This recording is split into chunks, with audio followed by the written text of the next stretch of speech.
are about 50 years old, and we are focused on decentralizing the political economy in the United States. We work only in the United States, although we certainly share information overseas. I and my colleague Brenda Platt work in the waste field. My initiative is called Waste to Wealth, and Brenda is composting for community. She obviously focuses on the organic side of the waste stream.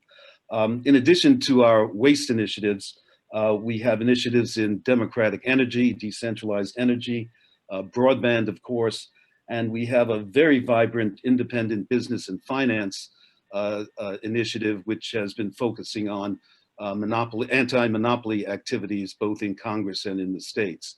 I consider myself lucky because I could deal with waste all day long, which has been fascinating, not only the materials themselves, but the people who are dealing with them, such as our party today as we're going into it. Our goal in the waste area is to eliminate the dependence on China and overseas markets as our primary end-use markets. We want to bring clean materials to be used in the United States. We understand that the world is after our clean materials. China is one of the biggest investors in paper mills, plastic processing, et cetera, which we think is a good thing.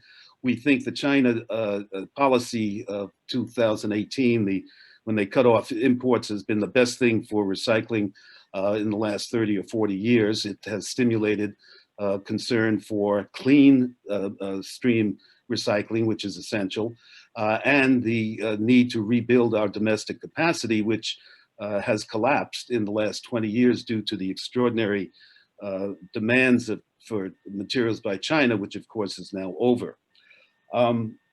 We think the current system of recycling and waste management in the United States is highly inefficient. It's dominated by companies, big waste companies that make most of their money from burning or burying, and they tolerate recycling and, in our opinion, try to cap it based on their reports from Wall Street, which tells them that recycling is hurting their bottom line.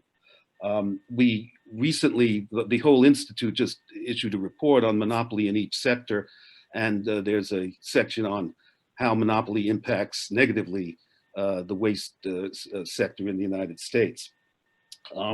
Our other goal, consistent with the first goal of domesticating everything, is to relocalize recycling.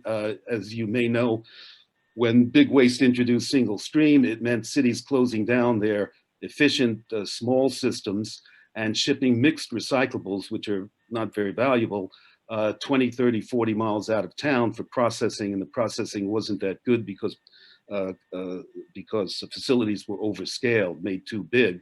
They had to cut out glass recycling, which is a quarter of the recyclable waste stream. So we are focused on adding value at the local level.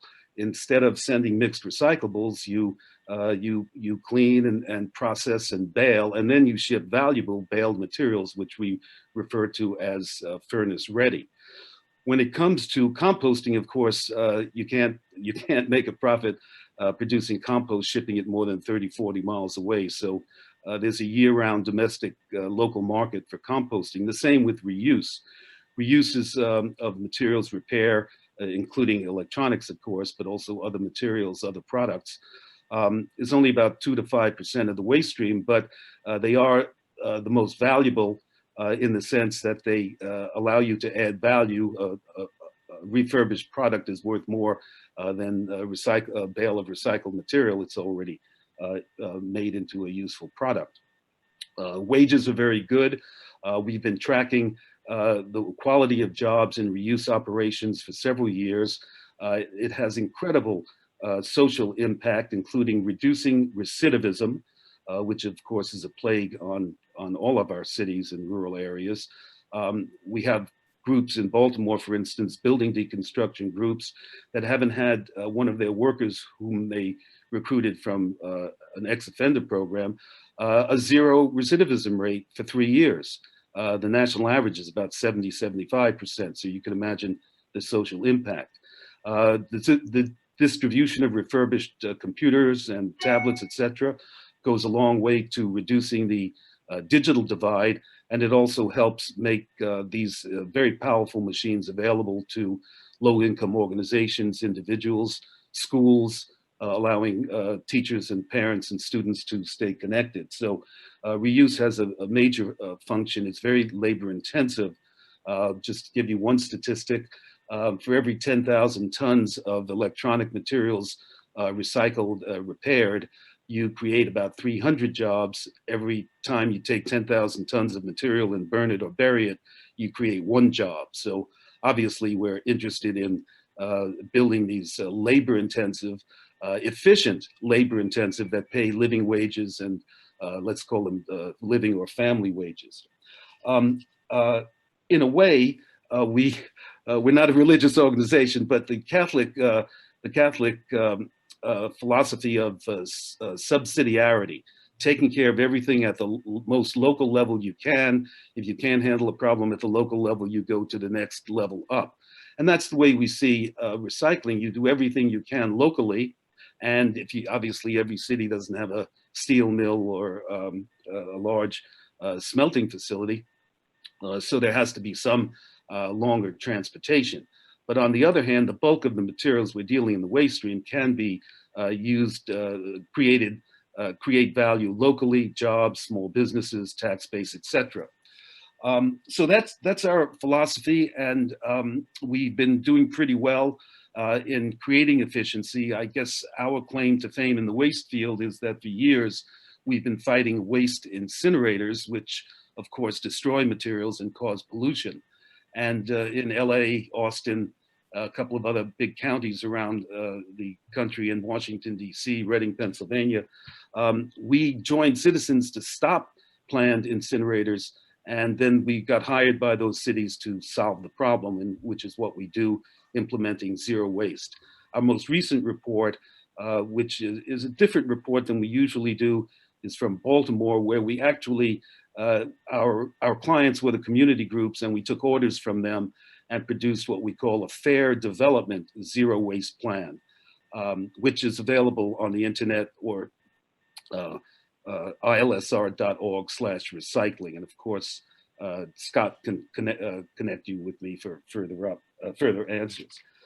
Scott asked me to address briefly well, a combination of what we have been working on in the last few months and what obstacles we're coming across. Well, I mentioned the big waste companies, the big soda companies, which don't like recycling or bottle bills, etc. That's fairly traditional. But in the last couple of months, we've been dealing with federal and state legislation called Extended Producer Responsibility, EPR for short. And it's a complicated issue. I've written on it and of course can send articles with definitions and terminology, etc. But the bottom line is that the cities in the United States now are coming through this crisis and turmoil of the last 2 years over China.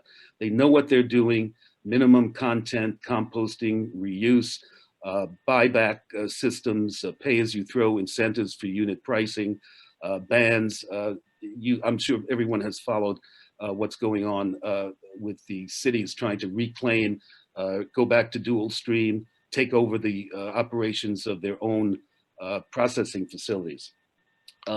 And we like this, and we feel that the federal government owes local cities and counties to invest with them to get over this hurdle and move us toward much higher levels of recycling, where we've been stuck at around 32, 35% for the last 10, 15 years. And I feel that the feds owe this because back in the 60s, when environmental consciousness took over in the United States, not took over, but became part of the political scene, hundreds of billions of dollars have been invested in cities to deal with sewage treatment and clean water. It was a necessity to make sure people had clean water and their sewage was being dealt with. But when it came to landfills, which were in the 60s mostly owned by local government, there was no support. RCRA in 1976, a law that was passed to ensure that landfills became clean, which was necessary.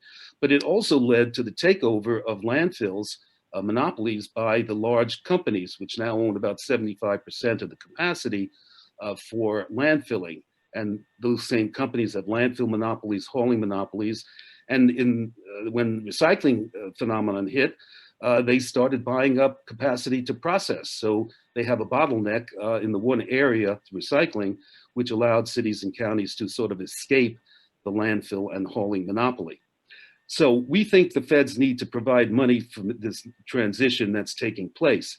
In the Breaking Free from Plastic bill, a bill put in by Democratic one senator and one House member, Udall and Lowenthal, calls for extended producer responsibility to finance this local infrastructure. But there are two forms of financing that are in the bill. One is terrible.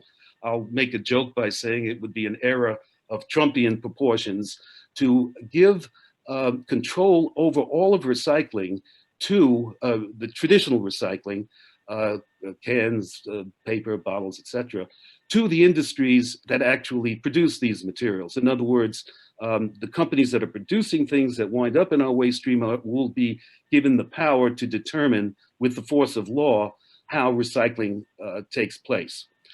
The other form that's in that same bill, the other option, is called product stewardship. This means that these big companies, let's say Coca-Cola, Pepsi-Cola, have to put into a fund money equivalent to the measured impact of their products that are on the beaches that need to be cleaned up, et cetera, et cetera. And that money goes into a fund and it reimburses cities and counties for the expenditures to clean up the producer's mess, if you will. And in this way, the money goes to cities, and cities are where citizens have the best access to government. And in fact, I could argue, and I can prove, that cities that have active citizens in the zero waste recycling effort, anti-incineration effort, have the best recycling systems at the lowest cost. And therefore, and that's because citizens are active, citizens are very smart when it comes to waste, certainly organized citizens, and they know what to do, and they have a public interest, whereas the big corporations have their private interests at heart. So we think the plastic bill is a terrific bill. It does very good things: national bottle bill, minimum content, moratorium on virgin plastic manufacturing, and we wanted to see it pass. However, we want the funding mechanism to be a municipal reimbursement program, not a turnover of everything, collection, processing, and use manufacturing, to the larger corporations who produce the waste and haul it to their landfills. And I think I got that to 10 minutes, Scott. Thank you. Yeah, thank you very much. It's wonderful. And of course, available for questions now or at any time in the future. Yeah, if anyone has any quick questions, and just so everybody doesn't, I know we're around here pretty long. We have 24 people. We're going to have fun in the last 20 minutes. Nick is going to do a presentation from Tomra Recycling. Interesting company. I'd love to know your view on optical sorting and AI. They're in optical sorting, but there are other companies that I brought in that talk about AI and these technologies in recycling. And I question, how far advanced it is, and if it's really, separating and sourcing a lot of these very complicated materials. Do you know that, or, Are you addressing me, Scott? Yeah, I'm asking you a quick question about AI and a lot of these technologies that are out there, optical sorting. Does it actually? Well, we think these things are terrific for adding efficiency. Yeah. We want the processing systems to be made simpler by dual stream. Yes. We are aware that properly scaled and run single stream systems can be just as effective. Where we like robotics, these machines replace labor, of course, but it's the type of labor that people want to be relieved of. It's instead of using a washing machine, instead of going to the river and pounding your clothes on the rocks. So we are all for these sorting technologies. We want them clean materials so that cities can add value to them either for shipping out or for keeping within the municipal market.